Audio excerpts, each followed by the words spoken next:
নমস্কার বন্ধুরা, আমার ইউটিউব চ্যানেল অফসাইডে আপনাদের স্বাগত। আজকে 223 দিন হয়ে গেছে।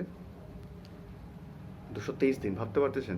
223 দিন যে একটা ফুটবল ম্যাচ, একটা আইএসএলের একটা ফুটবল ম্যাচ আমরা ভারতের মাটিতে করতে পারিনি।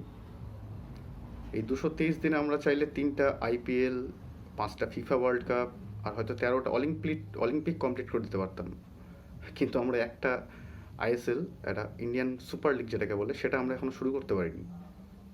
নর্মালি এই আইএসএলের সিজন চলে সেপ্টেম্বর থেকে এপ্রিল পর্যন্ত, কিন্তু এইবার ডিসেম্বর শেষ হতে চললো, আর 5-7 দিন 10 দিন পর ডিসেম্বর শেষ হয়ে যাবে, কিন্তু আমরা এখনও এটার কোনো সমাধান করতে পারলাম না। আমি জানি না এটার জন্য কে দায়ী।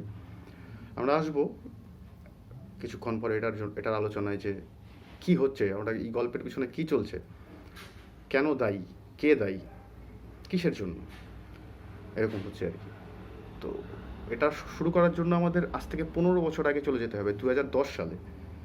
2010 সালে যে আমাদের ভারতীয় football federation, AIFF, all Indian football federation, এই এআইএফএফ এফএসডিএল নামের একটা সংস্থাকে এটা দায়িত্ব দেয় টেন্ডারে, ফুটবল স্পোর্টস ডেভেলপমেন্ট লিমিটেড। আমার যতদূর জানা এটা রিলায়েন্সেরই একটা সংগঠন বা রিলায়েন্সেরই একটা শাখা। তো এরা 15 বছরের টেন্ডার নেয়।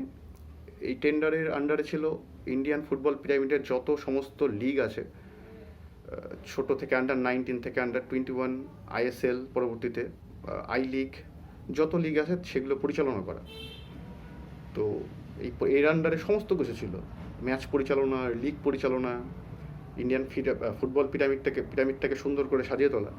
তো সেটা হয়তো তারা ঠিক মতোই করেছে বা করেনি, যাই হোক না কেন। তো 15 বছর, 2010 থেকে 15 বছর পরে আজকে 2025।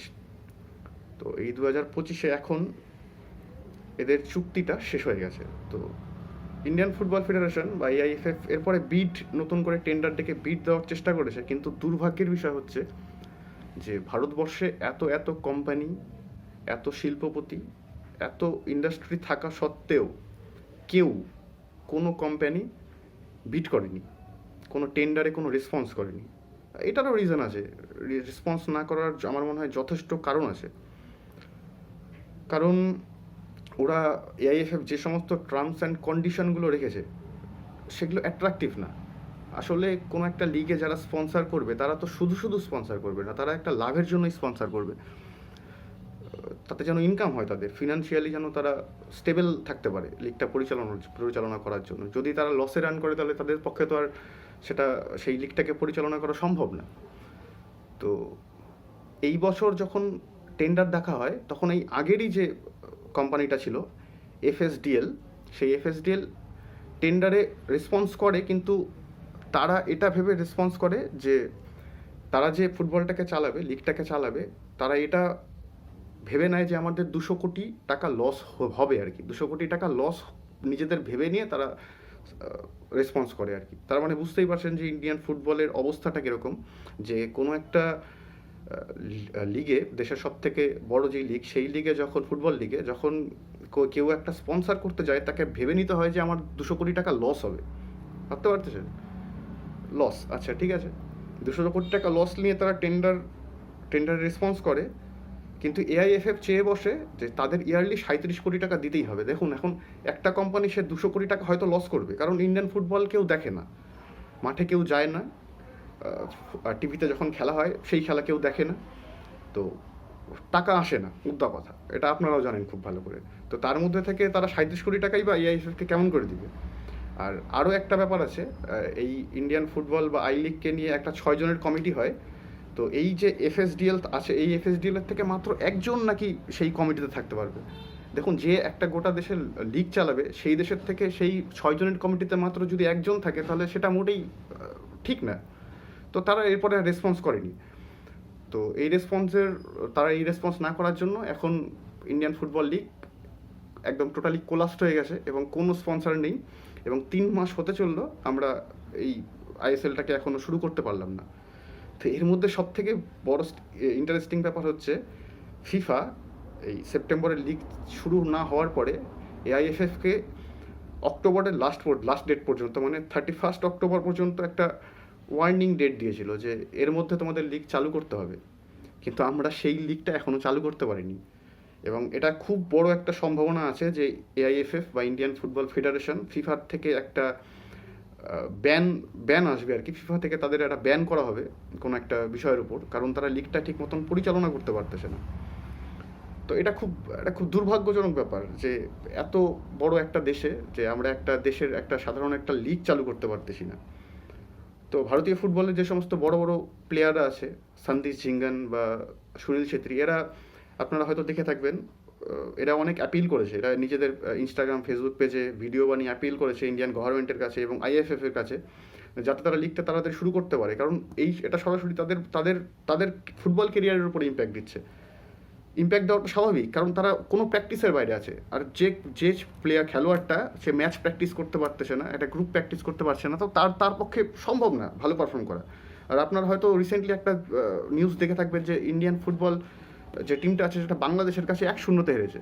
তো স্বাভাবিক ব্যাপার তো, কোনো একটা টিম বাংলাদেশের কাছে কেন হারবে না? যেই দেশের প্লেয়াররা, যেই দেশের ইন্টারন্যাশনাল প্লেয়াররা সে রেগুলার প্র্যাকটিসের মধ্যে নেই, সেই দেশে একটা লিগ চালু করা যাচ্ছে না, কেউ কেউ খেলছে না, তো সেই দেশের প্লেয়াররা একটা ইন্টারন্যাশনাল ম্যাচের মধ্যে ঠিক মতন পারফর্ম করতে পারবে না, সেটাই স্বাভাবিক। এটা প্লেয়ারদের দোষ নেই, দোষ দিয়ে কোনো লাভ নেই। তো আপনারা ভেতরের গল্পটাকে একটু ভাবুন। তো এখন যে আইএসএল এর ক্লাব, এখন ব্যাপারটা কী হবে, যেহেতু কোনো স্পন্সর নেই, স্পন্সর ছাড়া তো চলতে পারে না। আর আমাদের যে আইএসএল এর যে সমস্ত ক্লাবগুলো আছে, যে 13টা ক্লাব আছে, তো এই 13টা ক্লাব তো এইভাবে বসে থাকতে পারে না। তো এই 13টা ক্লাব এখন কী হয়েছে, এই 13টা ক্লাবের থেকে 13টা ক্লাবই আর কি, ইস্ট বেঙ্গল বাদ দিয়ে, নিজেরা দায়িত্ব নিয়ে নিজেরা এআইএফএফ এর কাছে চিঠি দিয়েছে যে কারো প্রয়োজন নেই লিগ চালানোর জন্য, আমরা নিজেরাই লিগ চালাবো, কারো প্রয়োজন নেই, আমরা নিজেরাই সব কিছু করবো এবং আমরা নিজেরাই লিগ চালাবো, সমস্ত কিছুর দায়িত্ব, মোদ্দা কথা। কিন্তু এআইএফএফ ওটাকে মান্যতা দেয়নি। এআইএফএফ এখনও একটা স্পন্সরের খোঁজে আছে এবং এই ব্যাপারটা এখন সুপ্রিম কোর্টে আছে। সব থেকে বড়ো কথা, এখন জানি না সুপ্রিম কোর্ট কবে কী করবে। যবেই করুক না কেন, আজকেও যদি সুপ্রিম কোর্ট থেকে রায় বেরোয়, তো মিনিমাম 45 ডেজ লাগবে লিগটাকে চালু করতে। তো জানুয়ারি বা ফেব্রুয়ারি আগে লিগ চালু করা অসম্ভব ব্যাপার একটা। আমি জানি না এটা কী করে পসিবল হবে। তো আর এই যে আইএসএল যে আছে, এই আইএসএল কিন্তু আমাদের ভারতবর্ষের সব থেকে প্রধান লিগ আর কি। তো এর পরবর্তীতে আছে আই লিগ। তো যারা হয়তো জানেন না, তারা একটু খোঁজ নিয়ে দেখবেন যে এই প্রত্যেকটা দেশের যে ফার্স্ট টায়ার সেকেন্ড টায়ার লিগগুলো হয়, এই লিগগুলো প্রমোশন অ্যান্ড রেগুলেশন এই বেসিসে চলে আর কি। তো যেহেতু আইএসএল চালু হতে পারছে না, তো তার জন্য আই লিগের উপরও সরাসরি এফেক্ট পড়তেছে। তো এটা খুব দুর্ভাগ্যজনক ব্যাপার যে একটা লিগের জন্য আর একটা লিগ না চালু হওয়ার জন্য দেশের টোটাল ফুটবল পিরামিডটা প্রায় ধ্বংস হওয়ার পথে। আর ইন্ডিয়ান ওমেন সুপার লিগ যেটা ছিল, ইন্ডিয়ান ওমেন ফুটবল লিগ যেটা ছিল, এই ইন্ডিয়ান ওমেন ফুটবল লিগটা যেটা রিসেন্টলি চালু হয়েছে, এরাও নির্ভরশীল কিন্তু সরাসরি আইএসএল ক্লাবগুলোর উপরে।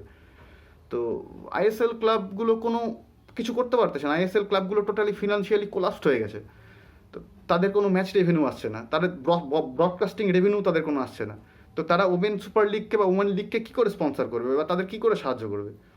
তো এর কারণে টোটাল ইন্ডিয়ান ফুটবলের যে টোটাল ব্যাপারটা আছে আর কি, টোটাল যে পিরামিডটা, সেটা সম্পূর্ণ কোলাপসড। আপনি ভাবছেন যে মেসি আসলো, মেসির পেছনে এত মানুষ কেন টাকা খরচ করলো?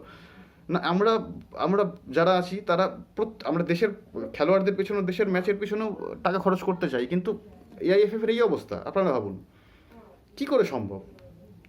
এভাবে চললে তো ইন্ডিয়ান ফুটবল কখনোই এগোতে পারবে না আমার বলে মনে হয়। আর আপনারা অনেকে হয়তো জানেন যে এআইএফএফ কিন্তু 2047 সালের একটা ভিশন নিয়েছিল, তার নাম দিয়েছিল ভিশন 2047। তার মাঝখানে তাদের টার্গেট ছিল যে ভারতীয় দলকে তারা ওয়ার্ল্ড কাপে কোয়ালিফাই করাবে। কিন্তু দেখুন আজকে যারা ফুটবল খেলছে তারা তো 2047 সাল পর্যন্ত ফুটবল খেলবে না। তো খেলবে কারা? যাদের এখন জন্মালো সদ্য, বা যাদের বয়স 5 বছর 7 বছর, তারাই একটা সময় খেলতে পারবে হয়তো। তো তার জন্য তো গ্রাসরুট লেভেলে পরিশ্রম করা উচিত আমার বলে মনে হয়। কিন্তু আপনারা একটা জিনিস শুনলে অবাক হবেন যে এই এআইএফএফ এক বছরে গ্রাসরুট ডেভেলপমেন্টের জন্য একটা স্টেটকে মাত্র 24 লাখ টাকা দেয়। আপনি ভাবতে পারছেন যে মাত্র 24 লাখ টাকা কোনো একটা স্টেট গ্রাসরুট ডেভেলপমেন্ট করবে ফুটবলের উপরে? 24 লাখ টাকা সে কী করবে? এটা ইম্পসিবল ব্যাপার। আমি জানি না এর আরও কোনো ফান্ডিং আছে কি না, বাট গ্রাসরুট লেভেলের জন্য ফান্ডিংটা 24 লাখ টাকা এই বছরে। খুব একটা দুর্ভাগ্যজনক ব্যাপার। আমাদের কারো জানার এই যে কতদিন এই আইএসএল এর ব্যাপারটা সলিউশন করতে পারবে এআইএফএফ, এখন সুপ্রিম কোর্টের উপরে আছে, দেখা যাক এর মধ্যে কোনো কিছু পজিটিভ কিছু পাওয়া যায় কিনা। আশা করি পজিটিভ কিছু বেরোয় আসবে আর লিগটা খুব তাড়াতাড়ি চালু হবে। নইলে হয়তো সুনীল ছেত্রী, সন্ধি জিঙ্গানকে চায়ের দোকান দিতে হবে, কিংবা কোনো একটা অন্য কোনো একটা প্রফেশন খুঁজে নিতে হবে। তাছাড়া তো আর ভবিষ্যৎ বলে কিছু মনে হচ্ছে না।